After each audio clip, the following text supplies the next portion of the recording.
Love X Revenge. The ballroom lights dripped gold like melted sun, reflecting off polished marble floors that had never felt the footsteps of anyone poor, until tonight. Elena stood at the edge of the dance floor, her cheap black shoes sticking slightly every time she shifted her weight. She was here only because the hotel was short-staffed for the charity gala, and she needed the overtime pay. Rent was late. Again. She'd been collecting empty glasses and dodging guests who never bothered to see her when his voice sliced through the music. If you dance this tango, I'll marry you. A laugh followed, sharp, mocking, meant to entertain the cluster of glittering guests who orbited him like planets around a too bright sun. Damien Leclerc, billionaire hotel heir. Every woman in the room watched him the way thirsty travelers watch a mirage. Elena kept her eyes on her tray. But he was staring straight at her. The guests tittered. Someone whispered, "How humiliating." Another said, "She should feel honored." Damien leaned a bit closer, amusement curling at his lips. "Come on, waitress. Show us what you've got." Elena felt heat crawl up her throat, but she set the tray down carefully on a nearby table. "If I refuse?" she asked, trying to sound calm. "Then the rest of us enjoy a laugh," he said. "Your choice." The cruelty sat so casually on his tongue, as if it were natural. Expected. Celebrated. She should have turned around and walked away. She needed the job, needed the income, but something inside her, maybe pride, maybe something older, something stronger, rose like fire. "Fine," she said softly. "Let's dance." A ripple of surprise surged across the room. Damien blinked once, impressed despite himself. He extended his hand. She hesitated only a second before taking it. The orchestra sensed the shift, sliding seamlessly into a deep, pulsing tango. Damien pulled her close, arrogance stiffening his every move. He expected a clumsy girl from nowhere. He expected to laugh. But Elena wasn't clumsy. Her mother had taught her to dance before the hospital bills swallowed every scrap of their past life. She knew rhythm, knew balance, knew fire. The moment she stepped into the dance, the atmosphere snapped. Her steps were smooth, deliberate. Her eyes locked on his, not shy, not intimidated, but steady. Challenging. A murmur spread. Someone gasped. Damien's smirk faltered. "Where did you learn to dance like this?" he muttered, struggling to match her precision. "My life didn't begin in this hotel," she replied. Their bodies swept across the floor, his power meeting her unexpected skill. She pivoted beneath his arm, skirts swirling like black smoke. His grip tightened, more anchored now, less mocking. The music climbed. She dipped, letting him hold her, but her gaze burned upward as if to say, "You will not humiliate me." The room was no longer laughing. They were spellbound. When the final note snapped through the air, Elena held the ending pose with flawless control. Damien looked down at her, breath unsteady. And the applause erupted. Not for Damien, for her. She stepped back, releasing him. "Is that all?" she asked, loud enough for the front tables to hear. The humiliation shifted onto him now.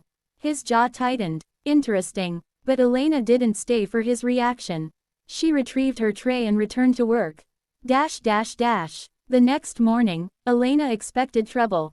A write-up, a reprimand, maybe even termination. Instead, when she arrived at the staff entrance, the hotel manager rushed toward her. "Mr. Leclerc wants to see you," he said nervously. "I'm working. He insists." Damien didn't wait for her to reach him. He strode out from his office, impeccably dressed and annoyingly confident, as if the previous night hadn't cracked his composure. "You," he said simply. "Come with me." Elena crossed her arms. "I have a shift. I own the building," he said. "I think I can manage your schedule." "I don't care who you are," she snapped. "I'm not some accessory in your day." His eyebrow twitched, surprised again. Intrigued again. "Fine," he said. "Then I'll ask instead of order." He cleared his throat, sounding oddly unfamiliar with the concept. "Will you walk with me?" She hesitated, then nodded once. He led her to the rooftop garden, his private one, she realized. From here, the city stretched endlessly, alive and beautiful. "You made a fool of me last night," he admitted, hands in his pockets. "You asked for it." "True." He let out a short laugh. "I deserved it." She blinked. You're admitting that? Well, I'm not completely blind. His voice softened. You're fascinating. Elena stiffened. Don't flirt with me. Why not? Because you don't mean it. You want a distraction, and I won't be one. His expression shifted. A sharpness entered his eyes. I mean it more than you think. She took a step back. We live in different worlds. Damien approached slowly, as if any sudden move might scare her away. Worlds can change, but people don't, she said. Not really. You might be surprised, he murmured. Before she could answer, a voice from behind them snarled, Damien, what are you doing with her? A blonde woman stepped forward, draped in luxury, anger twisting her perfect face.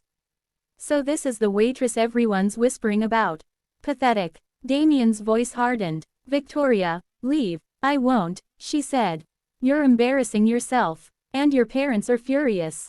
You danced with staff in front of donors. Do you know what that does to our reputation? Elena felt the old humiliation creeping back, but different now. Sharper. Directed. Damien stepped protectively between them. My choices aren't yours to judge. Victoria scoffed. You think she wants you? She wants your money, your name, a golden ticket out of her miserable little life. Elena's hands clenched. Damien turned to Elena. Don't listen to her. But Elena had heard enough. It's fine, she said flatly. She's right about one thing. We're not equals. And this, whatever it is, ends now. Damien's face fell. She walked away before he could respond. Days passed. She requested shifts at the sister hotel across the city. She avoided the gala hall. Avoided the rooftop. Avoided him. But Damien didn't avoid her. He showed up at the smaller hotel, leaning against the reception desk like he owned the world, which he probably did. You're persistent, she muttered.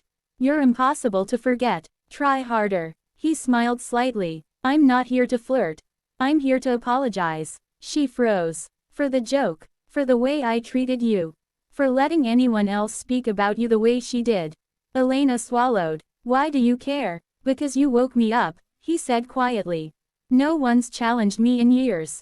No one's looked at me the way you do, with annoyance instead of admiration.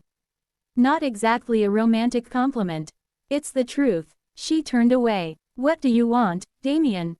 Dinner. No. Coffee. No. 5 minutes of honesty. She glared at him, but something in his expression, unguarded, maybe even vulnerable, wore her down.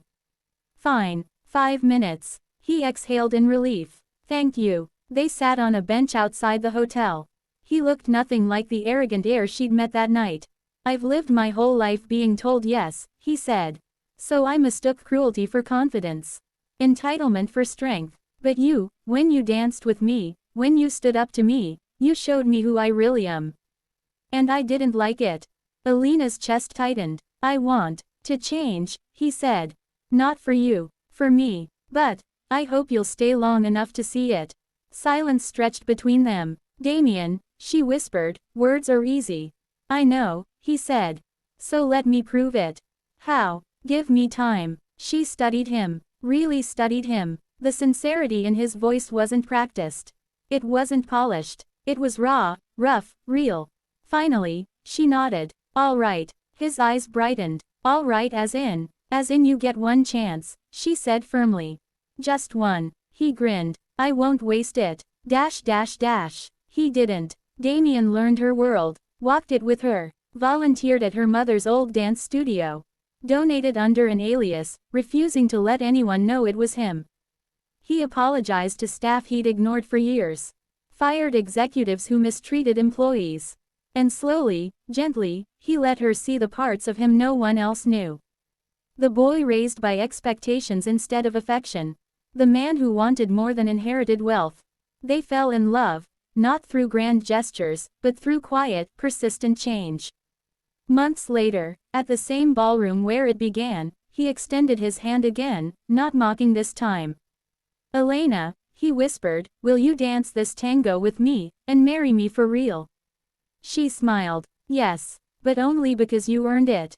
They danced, not as a billionaire and a waitress, but as equals. As partners. As love reborn from a moment meant to humiliate her, but that ultimately redeemed him.